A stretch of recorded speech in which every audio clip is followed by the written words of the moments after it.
Hi friends, welcome back to S P tech Kannada YouTube channel. ವೀಕ್ಷಕರೇ, ಈ ಒಂದು ವಿಡಿಯೋದಲ್ಲಿ ಯುವ ನಿಧಿ ಯೋಜನೆಗೆ ಯಾರೆಲ್ಲ ಒಂದು ಅರ್ಜಿನ ಸಲ್ಲಿಸಿದ್ರು, ಯುವ ನಿಧಿ ಯೋಜನೆ ಕಡೆಯಿಂದ ಒಂದು ಹಣನ ಪಡಿತಾ ಇದ್ರು ಅಂಥವರು ತಮ್ಮ ಒಂದು ಅಪ್ಲಿಕೇಶನ್ ಸ್ಟೇಟಸ್ನ ಚೆಕ್ ಮಾಡಿಕೊಂಡಾಗ ಏನೆಲ್ಲ ಒಂದು ಪ್ರಾಬ್ಲಮ್ಸ್ಗಳು ಬರ್ತಾಯಿದ್ವು ಅಂಥ ಒಂದು ಪ್ರಾಬ್ಲಮ್ಸ್ಗಳನ್ನು ನಮಗೆ ಒಂದು ಕಮೆಂಟ್ ಮಾಡಿ ಕೇಳ್ತಾ ಇದ್ರು.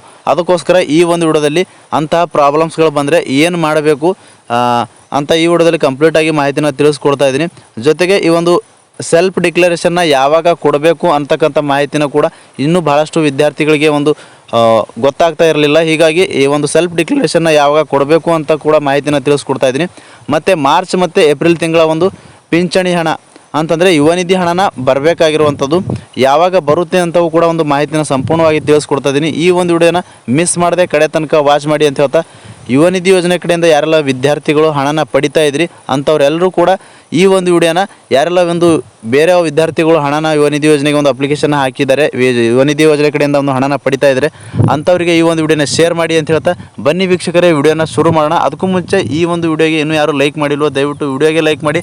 ಚಾನಲ್ನ ಹೊಸದಾಗಿ ನೋಡ್ತಾ ಇದ್ರಿ ಅಂತಂದರೆ ಈ ರೀತಿಯಾಗಿ ಸಬ್ಸ್ಕ್ರೈಬ್ ಆಪ್ಷನ್ ಇರುತ್ತೆ, ಸಬ್ಸ್ಕ್ರೈಬ್ ಆಪ್ಷನ್ ಮೇಲೆ ಕ್ಲಿಕ್ ಮಾಡಿ. ಸಬ್ಸ್ಕ್ರೈಬ್ ಆಪ್ಷನ್ ಮೇಲೆ ಕ್ಲಿಕ್ ಮಾಡಿದ ನಂತರ ಮತ್ತೆ ಒಂದು ಸಾರಿ ಸಬ್ಸ್ಕ್ರೈಬ್ ಆಪ್ಷನ್ ಮೇಲೆ ಕ್ಲಿಕ್ ಮಾಡಿ, ಅಲ್ಲಿ ಬೆಲ್ ಐಕನ್ನ ಪ್ರೆಸ್ ಮಾಡಿ. ಈ ರೀತಿ ಮಾಡೋದ್ರಿಂದ ಮುಂದೆ ನಾವು ಯಾವುದೇ ರೀತಿಯಾಗಿರ್ತಕ್ಕಂಥ ಹೊಸ ಮಾಹಿತಿಗಳು, ಸಾರ್ವಜನಿಕರಿಗೂ ಉಪಯುಕ್ತವಾಗುವಂಥ ಮಾಹಿತಿಗಳು, ಸರ್ಕಾರದ ಯೋಜನೆಗಳು, ಇದರ ಬಗ್ಗೆ ಒಂದು ವಿಡಿಯೋಗಳು ನಮ್ಮ ಒಂದು ಯೂಟ್ಯೂಬ್ ಚಾನಲ್ ಮೇಲೆ ಅಪ್ಲೋಡ್ ಮಾಡಿದರೆ ನಿಮಗೆ ಮೊದಲಿಗೆ ನೋಟಿಫಿಕೇಷನ್ ಬರುತ್ತೆ. ನೋಟಿಫಿಕೇಷನ್ ಕ್ಲಿಕ್ ಮಾಡೋ ಮುಖಾಂತರವಾಗಿ ಹೊಸ ಮಾಹಿತಿಗಳನ್ನು ನೀವು ಮೊದಲು ಪಡೆದುಕೊಳ್ಬೋದು ಅಂತ ಹೇಳ್ತಾ, ಬನ್ನಿ ವೀಕ್ಷಕರೇ ವಿಡಿಯೋನ ಶುರು ಮಾಡೋಣ. ಯಾರೆಲ್ಲ ಒಂದು ನಿರುದ್ಯೋಗಿಗಳಿದ್ದಾರೆ, ಯಾರೆಲ್ಲ ಒಂದು ಡಿಗ್ರಿನ ಕಂಪ್ಲೀಟ್ನ ಮಾಡಿದ್ದಾರೆ ಅಂಥವ್ರು ಎಲ್ಲರೂ ಕೂಡ, ಯಾರೆಲ್ಲ ಒಂದು ನಿರುದ್ಯೋಗಿ ಯುವಕ ಯುವತಿಯರಿದ್ದಾರೆ ಅಂಥವ್ರೆಲ್ಲರಿಗೂ ಕೂಡ ರಾಜ್ಯ ಸರ್ಕಾರದ ಕಡೆಯಿಂದ ಯುವ ನಿಧಿ ಯೋಜನೆ ಕಡೆಯಿಂದ ಡಿಗ್ರಿ ಪಾಸ್ ಆಗಿರುವಂಥವರಿಗೆ 3,000 ರೂಪಾಯಿ ಒಂದು ಹಣನ ಕೊಡ್ತಾ ಇರುವಂಥದ್ದು. ಮತ್ತು ಡಿಪ್ಲೊಮಾ ಪಾಸ್ ಆಗಿರುವಂಥ ವಿದ್ಯಾರ್ಥಿಗಳು ಯಾರೆಲ್ಲ ಒಂದು ನಿರುದ್ಯೋಗಿಗಳಾಗಿದ್ದಾರೆ ಅಂಥವರಿಗೆ 1,500 ರೂಪಾಯಿನ ಕೊಡ್ತಾ ಇರುವಂಥದ್ದು. ಹೀಗಾಗಿ ವೀಕ್ಷಕರೇ, ಕೆಲವೊಂದು ವಿದ್ಯಾರ್ಥಿಗಳು ನಮಗೆ ಒಂದು ಕಮೆಂಟ್ನ ಮಾಡಿ ಕೇಳ್ತಾಯಿದ್ರು. ಈ ರೀತಿಯಾಗಿ ಮೆಸೇಜ್ನ ಬರ್ತಾಯಿದೆ. ನಾವೊಂದು ಅಪ್ಲಿಕೇಶನ್ ಸ್ಟೇಟಸ್ನ ನೋಡಿದಾಗ ಅಪ್ಲಿಕೇಶನ್ ಸ್ಟೇಟಸಲ್ಲಿ ಈ ರೀತಿಯಾಗಿ ತೋರಿಸ್ತಾ ಇದೆ. ಇಲ್ಲಿ ನೋಡ್ಕೊಳ್ಬೋದು, ನಿಮಗೆ ಸ್ಕ್ರೀನ್ ಮೇಲೆ ತೋರಿಸ್ತಾ ಇದ್ದೀನಿ ಯಾವ ರೀತಿ ಒಂದು ವಿದ್ಯಾರ್ಥಿಗಳಿಗೆ ಒಂದು ಯುವ ನಿಧಿ ಯೋಜನೆ ಕಡೆಯಿಂದ ಒಂದು ಹಣನ ಪಡಿತಾ ಇದ್ದಂಥವ್ರಿಗೆ ಒಂದು ಸ್ಟೇಟಸ್ನ ಚೆಕ್ ಮಾಡಿದಾಗ ಈ ಒಂದು ಯಾವ ರೀತಿ ತೋರಿಸ್ತಾ ಇದೆ ಅಂತ ಸ್ಕ್ರೀನ್ ಮೇಲೆ ನೋಡ್ಕೊಳ್ಬೋದು.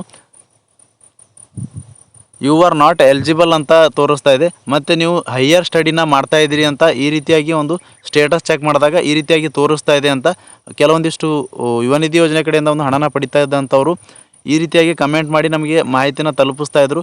ಇದಕ್ಕೋಸ್ಕರ ಈ ರೀತಿಯಾಗಿ ಮೆಸೇಜ್ ಸ್ಟೇಟಸ್ನ ತೋರಿಸ್ತಾ ಇದ್ದರೆ ಏನು ಮಾಡಬೇಕು ಅಂತ ವಿದ್ಯಾರ್ಥಿಗಳು ಒಂದಿಷ್ಟು ಜನರು ಕಮೆಂಟ್ ಮಾಡಿ ಕೇಳ್ತಾ ಇದ್ರು. ಅದಕ್ಕೋಸ್ಕರ ಈ ರೀತಿಯಾಗಿ ತೋರಿಸ್ತಾ ಇದೆ ಅಂತಂದರೆ ಇದು ತಾಂತ್ರಿಕ ಸಮಸ್ಯೆಯಿಂದ ತೋರಿಸ್ತಾ ಇದೆ ಅಂತ ಒಂದು ಯುವ ನಿಧಿ ಯೋಜನೆ ಕಡೆಯಿಂದ ಮಾಹಿತಿನ ಬಂದಿರುವಂಥದ್ದು. ಈ ಒಂದು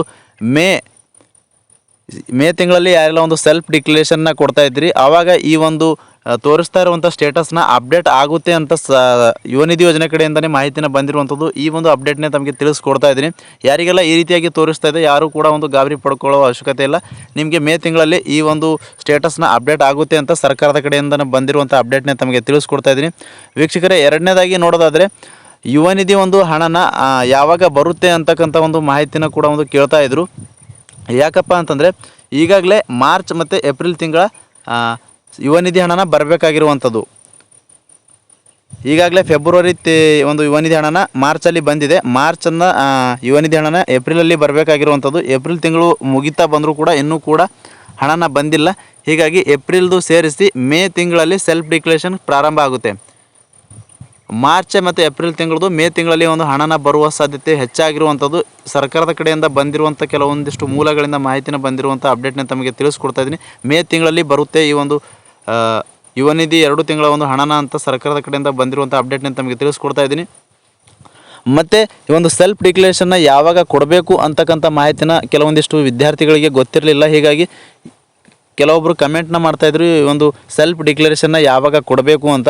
ಮೇ 1ರಿಂದ ಮೇ 25ರ ಒಳಗಾಗಿ ಸೆಲ್ಫ್ ಡಿಕ್ಲರೇಷನ್ ಕೊಡೋದಕ್ಕೆ ಓಪನ್ ಆಗುತ್ತೆ. ಆ ಒಂದು ದಿನಾಂಕದ ಒಳಗಾಗಿ ಯಾರೆಲ್ಲ ಒಂದು ಯುವ ನಿಧಿ ಯೋಜನೆ ಕಡೆಯಿಂದ ಒಂದು ಹಣನ ಪಡಿತಾ ಇದ್ರಿ, ಈ ಹಿಂದೆ ಯಾರೆಲ್ಲ ಒಂದು ಸೆಲ್ಫ್ ಡಿಕ್ಲರೇಷನ್ನ ಕೊಡ್ತಾ ಬಂದಿದ್ರಿ ಅಂಥವ್ರೆಲ್ಲರೂ ಕೂಡ ಮೇ 1ರಿಂದ ಮೇ 25ರ ಒಳಗಾಗಿ ಯಾವ ದಿನಾಂಕದಲ್ಲೂ ಬೇಕಾದರೂ ನೀವು ಸೆಲ್ಫ್ ಡಿಕ್ಲರೇಷನ್ನ ಕೊಡ್ಬೋದು.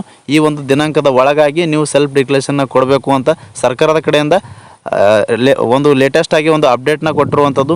ಹೀಗಾಗಿ ಈ ದಿನಾಂಕದ ಒಳಗೆ ಎಲ್ಲರೂ ಕೂಡ ಒಂದು ಸೆಲ್ಫ್ ಡಿಕ್ಲರೇಷನ್ನ ಮಾಡ್ಕೊಳ್ಳಿ ಅಂತ ಹೇಳ್ತಾ ಇಷ್ಟು ಒಂದು ಯುವ ನಿಧಿ ಯೋಜನೆ ಬಗ್ಗೆ ಒಂದು ಅಪ್ಡೇಟ್ ಇತ್ತು ವೀಕ್ಷಕರೇ. ಈ ಒಂದು ಅಪ್ಡೇಟ್ನ ತಮಗೆ ತಿಳಿಸ್ಕೊಟ್ಟಿದ್ದೀನಿ. ಮತ್ತು ಏನಾದರೂ ಯುವ ನಿಧಿ ಯೋಜನೆಗೆ ಸಂಬಂಧಪಟ್ಟಂತೆ ಅಪ್ಡೇಟ್ಸ್ ಇದ್ದರೂ ಕೂಡ ತಮಗೆ ಡೌಟ್ಸ್ ಇದ್ದರೂ ಕೂಡ ಕಮೆಂಟ್ ಬಾಕ್ಸಲ್ಲಿ ಕಮೆಂಟ್ ಮಾಡಿ. ಅಂಥ ಕಮೆಂಟ್ಗಳಿಗೆ ನಾನು ಆದಷ್ಟು ರಿಪ್ಲೈ ಮಾಡೋದಕ್ಕೆ ಪ್ರಯತ್ನ ಮಾಡ್ತೀನಿ ಅಂತ ಹೇಳ್ತಾ, ಪ್ರಾರಂಭದಿಂದ ಕೊನೆವರೆಗೂ ವಿಡಿಯೋ ನೋಡಿದ್ದಕ್ಕಾಗಿ ತಮ್ಮೆಲ್ಲರಿಗೂ ಹೃದಯಪೂರ್ವಕ ಧನ್ಯವಾದಗಳು ಸ್ನೇಹಿತರೆ. ಮತ್ತೆ ಹೊಸ ಮಾಹಿತಿಯೊಂದಿಗೆ ಭೇಟಿ ಆಗ್ತಿರೋಣ. ಅಲ್ಲಿವರೆಗೂ ನಮಸ್ಕಾರ.